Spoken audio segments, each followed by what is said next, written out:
Assalamualaikum warahmatullahi wabarakatuh. Perkenalkan, saya Anissa Safitri, mahasiswi Universitas Pancasakti Bekasi, Program Studi Pendidikan Ekonomi semester 4, Fakultas Ilmu Pendidikan. Di sini saya ingin mempresentasikan mata kuliah Bank dan Lembaga Keuangan dengan dosen pengampu Bapak Dermawan MM.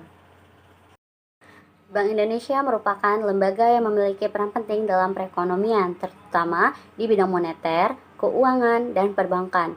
Bank Indonesia dibentuk dengan tujuan sosial ekonomi tertentu yang menyangkut kepentingan nasional atau kesejahteraan umum, seperti stabilitas harga, perkembangan ekonomi, dan sisi lain dalam suatu sistem perbankan, ketiadaan koordinator dan regulator yang tidak berpihak akan mengakibatkan bank-bank tidak dapat melaksanakan operasinya secara efisien.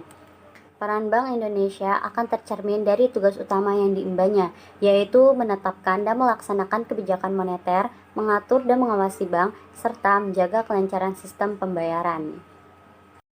Dalam hal menjalankan tugas dan fungsinya, Bank Indonesia mengenal 3 pilar, yakni menetapkan dan melaksanakan kebijakan moneter, mengatur dan menjaga kelancaran sistem pembayaran, dan mengatur serta mengawasi perbankan di Indonesia.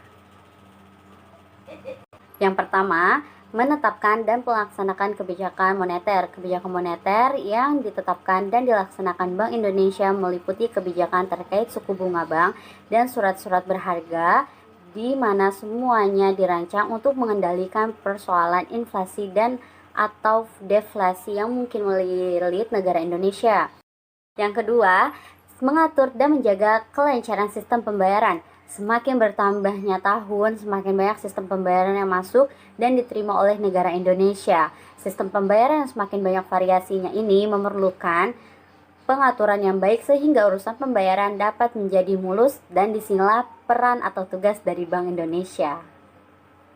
Dan yang terakhir, yang ketiga adalah mengatur dan mengawasi perbankan di Indonesia. Karena bank adalah lembaga yang terutama berfungsi untuk menyimpan uang masyarakat Indonesia, maka peran dan fungsi Bank Indonesia sebagai pusat segala bank menjadi vital di pilar ketiga ini. Selanjutnya, tujuan kebijakan moneter. Bank Indonesia memiliki tujuan untuk mencapai dan memelihara kestabilan nilai rupiah.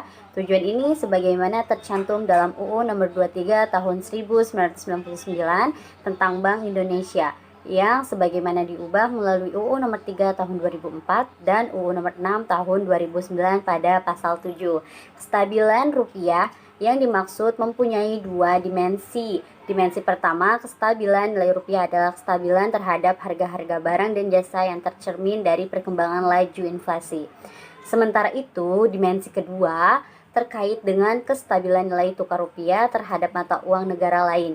Indonesia menganut sistem nilai tukar pengembangan atau free floating. Namun, peran kestabilan nilai tukar sangat penting dalam mencapai stabilitas harga dan sistem keuangan. Dalam upaya pencapaian tujuan tersebut, Bank Indonesia sejak 1 Juli 2005 menerapkan kerangka kebijakan moneter Inflation Targeting Framework. Kerangka kebijakan tersebut dipandang sesuai dengan mandat dan aspek kelembagaan yang diamanatkan oleh undang-undang. Dalam kerangka ini, inflasi merupakan sasaran yang diutamakan. Bank Indonesia terus melakukan berbagai penyempurnaan kerangka kebijakan moneter sesuai dengan perubahan dinamika dan tantangan perekonomian yang terjadi guna memperkuat efektivitasnya.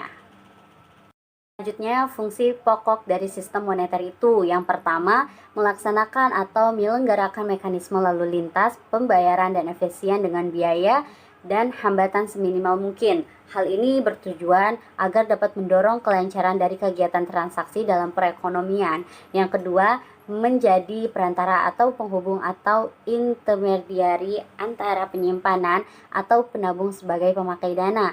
Hal ini bertujuan untuk mendorong pertumbuhan ekonomi nasional sesuai dengan rencana yang telah ditetapkan. Yang ketiga, menjaga tingkat harga pada kondisi yang stabil melalui penciptaan uang dalam jumlah yang sesuai dengan keadaan real perekonomian.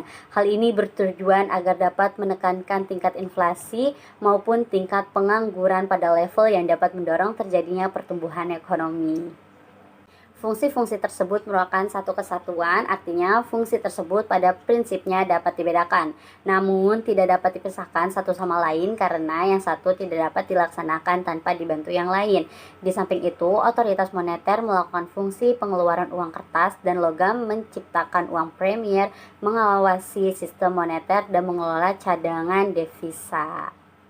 Kesimpulannya adalah Bank Indonesia selaku otoritas moneter dan perbankan mempunyai wewenang menetapkan dan melaksanakan kebijakan moneter dalam rangka mencapai dan memelihara stabilan nilai rupiah. Status dan kedudukan yang khusus tersebut diperlukan agar Bank Indonesia dapat melaksanakan peran dan fungsinya sebagai otoritas moneter secara lebih efektif dan efisien. Demikian, hanya itu saja yang dapat saya sampaikan. Kurang lebihnya mohon maaf. Wassalamualaikum warahmatullahi wabarakatuh.